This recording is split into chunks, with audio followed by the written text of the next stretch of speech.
Thank you. Thank you, Akka, for being here. Thank you for accepting my invitation to do these little electronic connections. I just wanted to say that for you, you changed the way that I connect with my own body in a way that I didn't even know. And I've done yoga for 6 years intensively before I found you. It took me a long time to find a different format because I was used to that format and I only wanted that format. And I tried many, many teachers until I actually found you. And more than yoga, what I found in your classes, in you, I was blessed to become your friends after that. It was it was life. It was the resources that yoga was giving me for life. And I just made a little list because having the opportunity of this COVID to bring you back or bring your classes back into my life, I reconnected with all those lessons that I think were so important for me. And I have seen you go through tough times as you have seen me go through tough times. And I know how much, as human, we're raw, we hurt, we cry, we bleed, but how these tools are really a support for what life demands of us of unexpected ways like this virus and whatever it will bring next. But I would like you to introduce yourself if you could, please. You're so much more than a yoga teacher. I cannot introduce yourself. Well, I'm not quite sure how to introduce myself.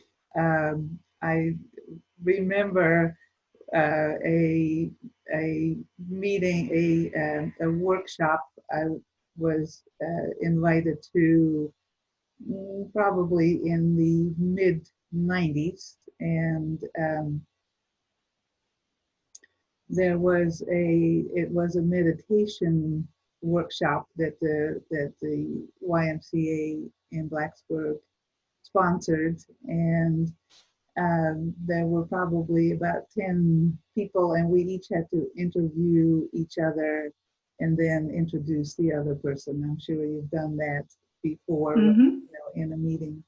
And there was a very, very dear friend of mine, uh, who she and I had to introduce one another, and we had we felt like we knew each other so well, but we did not know any of the details of what our families were like, or what our jobs were like, or what, we just we had a list of things that we had to ask each other, and do you have children? Are you married? Do you have a job? Whatever, were you born? We didn't know any of those details, but we considered each other probably the closest friends. But so it's hard to know how to Introduce yourself. I myself, because I feel like, we have an understanding of each other that is beyond knowing, where we were born and how our lives, the sort of the physical aspects of our lives. But I think, um, uh, the way I see myself, I'm often in people's lives when they are going through transitions, and sort of being a person uh, to sort of guide people through transitions, um, and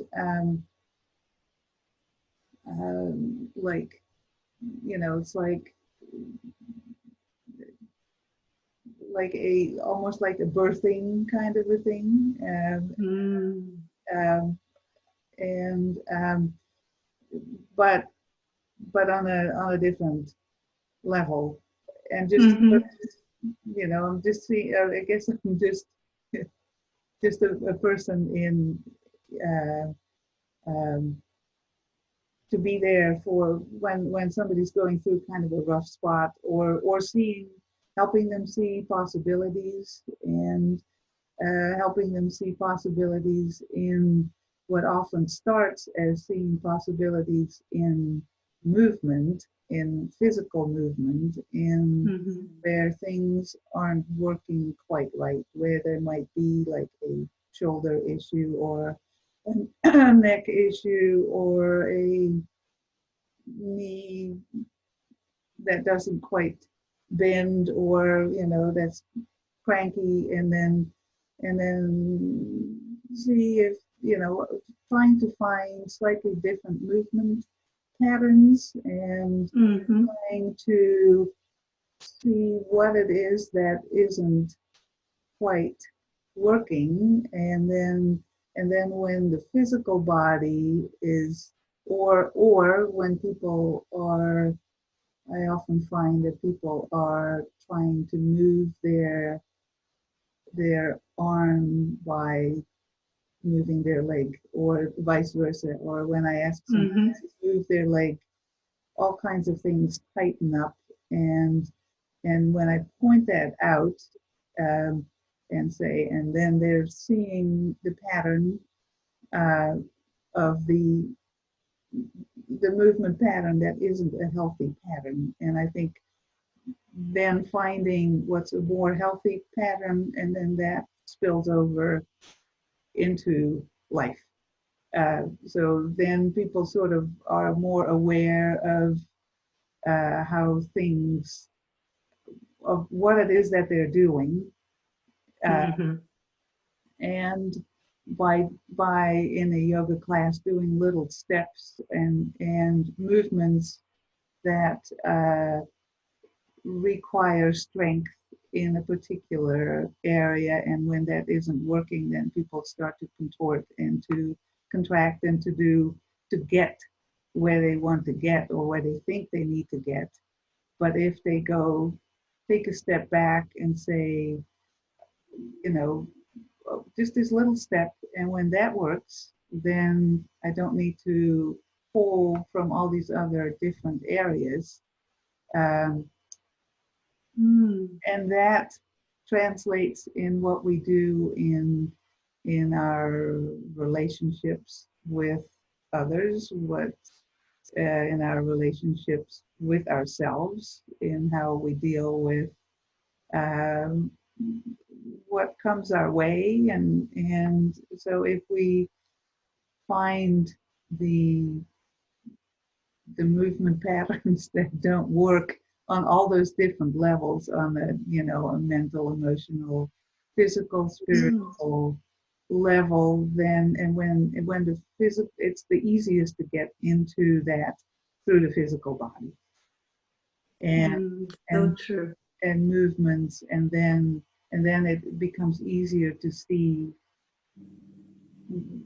how that, then how we have the relationship with others and ourselves, and how we feel like we need to get somewhere, and then how we push through that.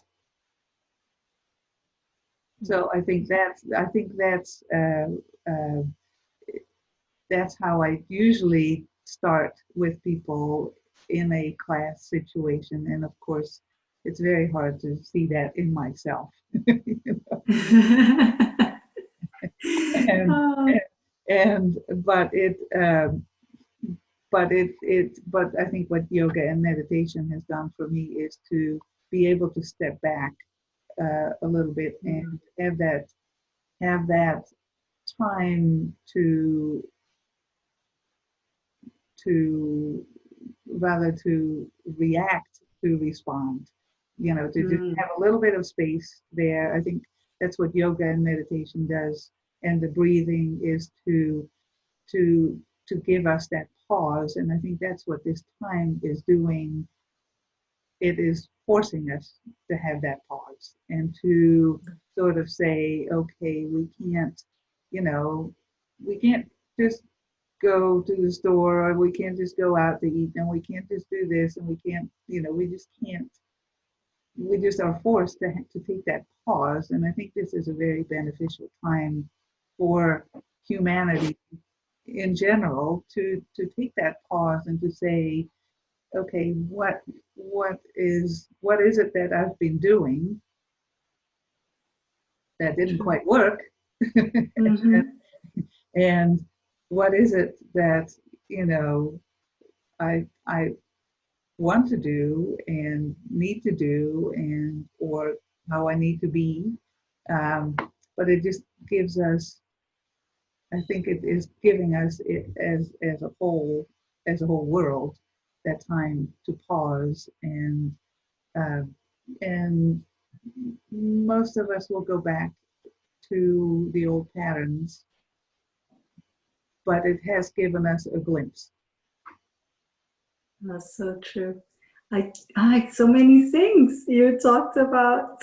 I I think this compensating in a way that's actually not beneficial for us. It is so true. I think it was actually acquired. It was learned. We learned to kind of disrespect ourselves, to disregard our bodies, what our bodies know as true, and just try to get there, try to get there, try to get there. Yeah. And I think that is so important, and it does require that pause. We just don't know how. Well, it is, it's when, uh, say, you go out jogging and you stumble and you sprain your ankle, and then you have to hobble home. You have to compensate to get home, and then you have to, it takes time for the injury to heal. But then if you keep on hobbling, I mean, that's what happens, is people keep on hobbling because that's how you got home. And then the healing might not have been 100%, or we might not have addressed all the issues that were involved. I mean, this is just the figure of speech, but we just have learned, like you said, we have learned these patterns, and then we don't get out of these patterns. And I think this time is so important to get out of these patterns and to sort of say, what is it that I'm doing, and is that what I want to be doing, or is that the way I need to do? And when you do, any kind of movement, and it doesn't have to be yoga, but if you do any kind of movement and you feel like you have to get somewhere, I mean, it gives you the opportunity to look at your body and say, okay, what is happening? I mean, that's what the practice is on the mat, is what is happening. And then, do I need to do it this way? and tweak it and tweak it. Yeah. But I think that's what, I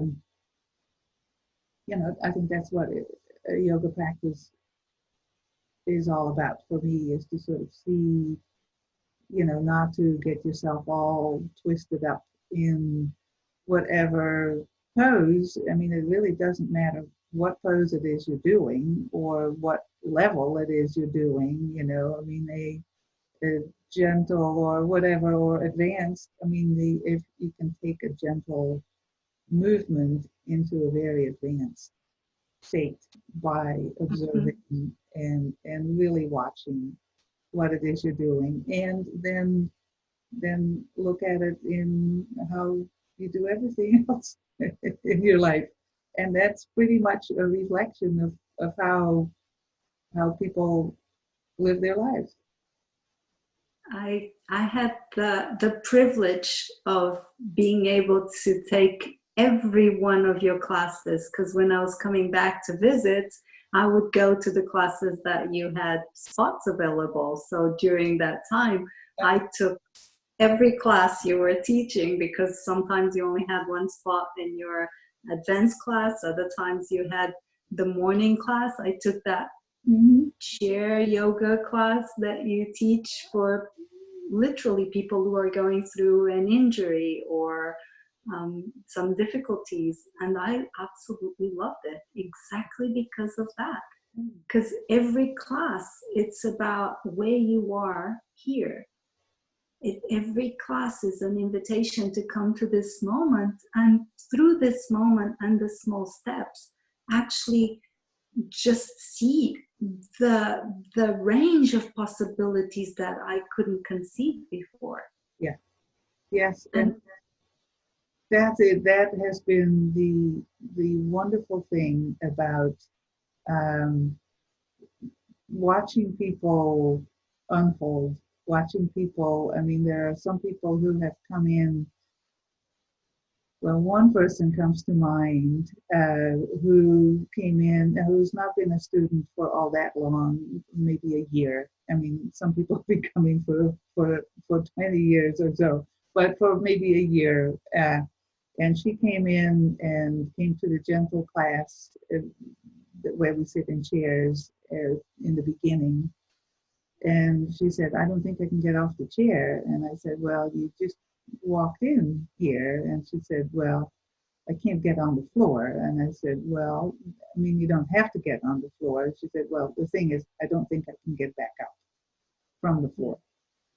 So that, I said, well, just stay on the chair when people get on the floor. And so she said, well, it is my goal to get on the floor and at some point. And so she came a couple of weeks, and there were people who had knee replacements and hip replacements and all kinds of things who were getting on the floor and back off the floor, not very gracefully, but they got back up with help of me or others or a chair or whatever. And then, I said, at one point, do you want me to help you? And she said, no, I can get on the floor. And so she got on the floor, and after she'd seen people struggle, because she had not had the injuries that people had, not the physical injuries, but then it turned out later on that one of her children had committed suicide, which is the hugest injury you could possibly imagine. But it was a emotional. I mean, it was just it's huge. And I think getting down on the floor, she felt like she could not get back up emotionally, I think, and watching other people who had physical injuries getting up. And so she worked through all kinds of things about getting down and getting up. And then we worked on little movements, how she could move from her back onto her side, just little rolling movements, just a tiny little step at a time. And, with that, she could again, get onto her side, get up, just little. And then there was the anniversary of the dying of her child. And again, she could not get on the floor for a while. Yeah. And she, and after, she kind of saw that connection, then, I mean, she's just going through just a huge healing process.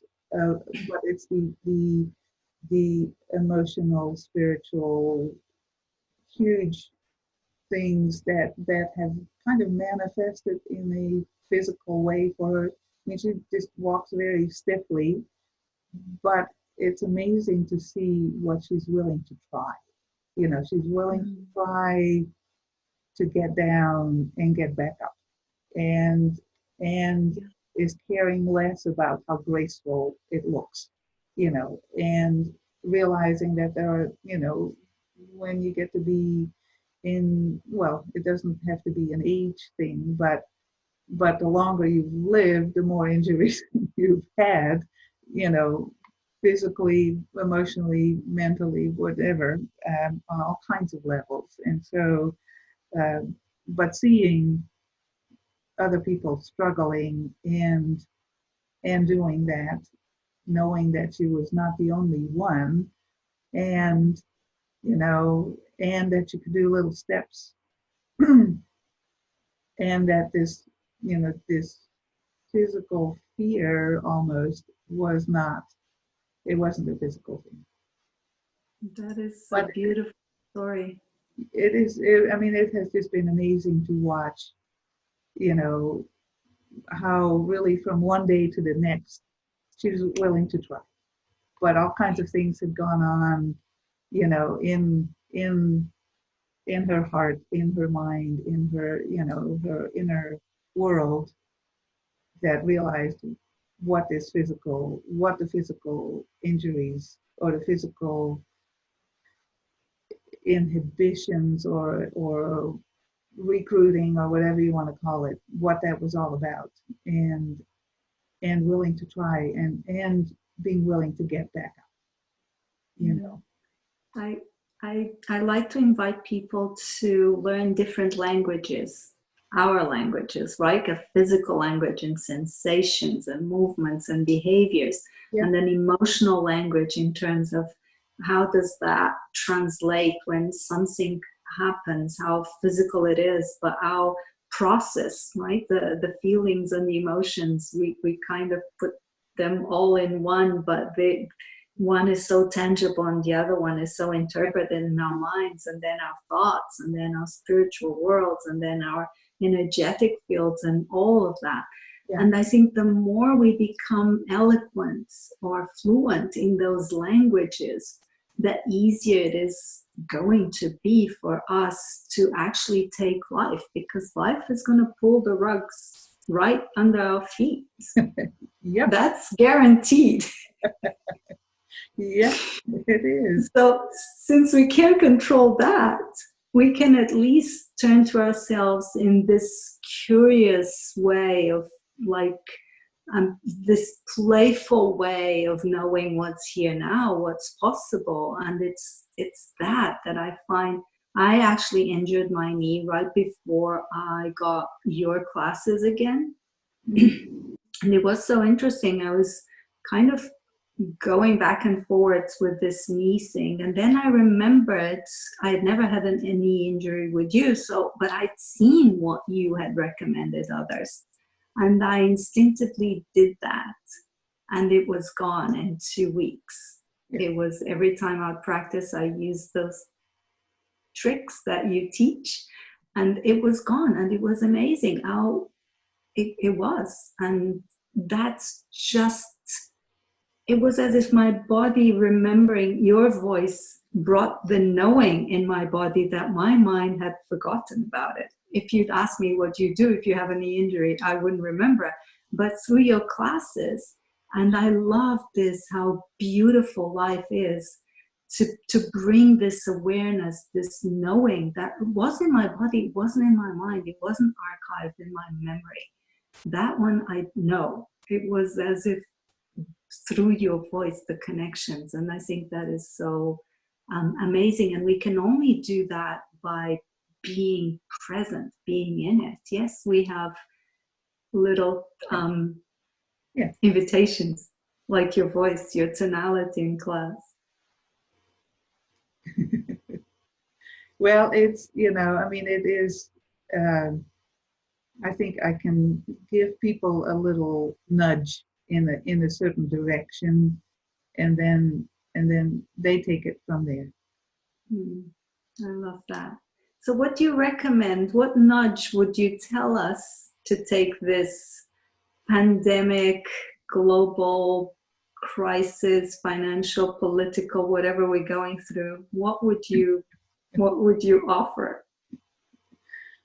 Well, I just think back to my parents.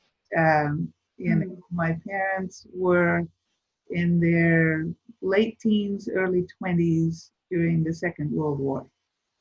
And their lives were totally disrupted because of the war. I mean, there was, there were bombings and, and then they were occupied, the country was occupied for 5 years. And there was a lot of, there was a lot of fear because the enemy was there. Um, and they could, because they were in their 20s, early 20s. My dad, in particular, had to hide because during raids he could have been picked up and taken, to work camps or whatever. And or they feared for their lives or their possessions or their, all the atrocities that happen in a war situation, and not knowing how long that was going to take. This, you know, this is not so bad. I mean, yes, we do have to stay. I mean, we have to make changes for um, our physical well-being, and we have to be careful. How we are in the world and how we are going to affect others. So we just be, careful in our hygiene and our distancing, and just be, we have to for a while, you know, have different rules. And economic, we can, um, yes, there are definitely economic uh, challenges, and personally, I'm in a place where that isn't quite so. I mean, I'm definitely affected by it. I have no more income as of the middle of March, um, but I can weather that because we have savings, and we're just fine that way. And we don't need to spend nearly as much as we do. We can change our lifestyle, um, and it doesn't mean that some people are not hit very hard. But again, how much is it that we need? And um, and I just sort of go, I take time every day to be grateful for the things we have, and try to to focus on the gratitude, and yes, there are moments when I go, well, I just would love for things to go back to the way they were. I have trips planned and I had to cancel the plans, but that's not the end of the world. That's uh, just to sort of keep it in perspective of, is this, am I at this moment, in a life-threatening situation, and I'm not, and look at all the things that I have, and that I can be grateful for, um, and it is a nice time to take a pause to, what is it that I can do? I can walk, I can talk to the neighbors at a distance. I've seen a lot more of the neighbors, and and enjoy the less frantic um, lifestyle. And so, and reconnecting, having classes that I didn't have a chance to have for so long. I know, and there are more than 200 people who are getting these recorded classes at this point, which is twice as many as who used to come to the studio. So there are advantages to, Everything. to this. There have been wonderful connections with you and people, all over. who used to come or who are brand new to these classes.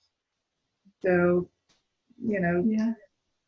there are definitely silver linings to it, and it has taken a lot of effort to get these classes online and try to figure out the technology, which is not my, strong point, or, I mean, like the way we were struggling to set up a Struggling. sphere, I mean, um, you know, but, it's just a small little hiccup. And there, Yeah. for some people, you know, for some people, it's Yeah. much bigger hiccups, and people who are sick and people who are dying, and and I don't want to minimize that, but it also gives all of us, I think it gives a lot of people a chance to take that pause. So, Yeah. Which is the invitation you used to remind all of us, not just me, because I wasn't the only one. My normal class was after work, so I think it was at 5:30.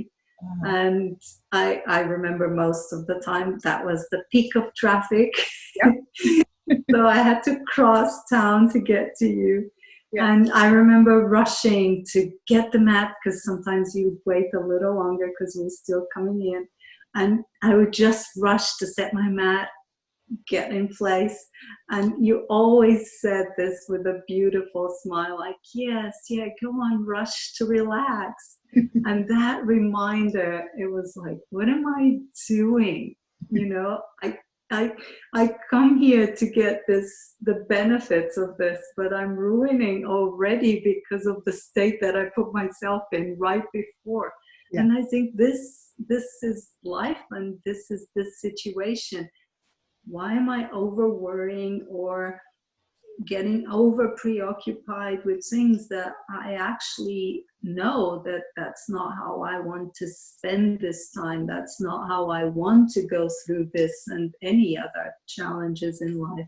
So, how can I just set that intention first in my heart and then fulfill it from within, regardless of if I'm late, if the traffic is intense, if I have to get to class 5 minutes later? yeah, It's just how we take life, right? right, We take life to the outside, and we are so much more equipped if we turn it to the inside. yeah, yeah. Another thing that I used to suggest to people, because you know that is that is the way most people would get to class, because no matter what time of the day, people had other things to do, and and then get to class on time, and then knowing that you might be a few minutes late or 10 minutes late or whatever. And I would say, just while you are driving, because most people have to drive to the studio, just start to chant or to sing something that puts you in the mood, into that frame of mind of being in a yoga class, or whatever class, where you just go there for the relaxation. Just on the way, chant or sing or something. Just put yourself in just remember that you can do this, or put some music on that is calming or uplifting, and on the way, and then you have the actual time of practice to be calm, and then you have to take it with you.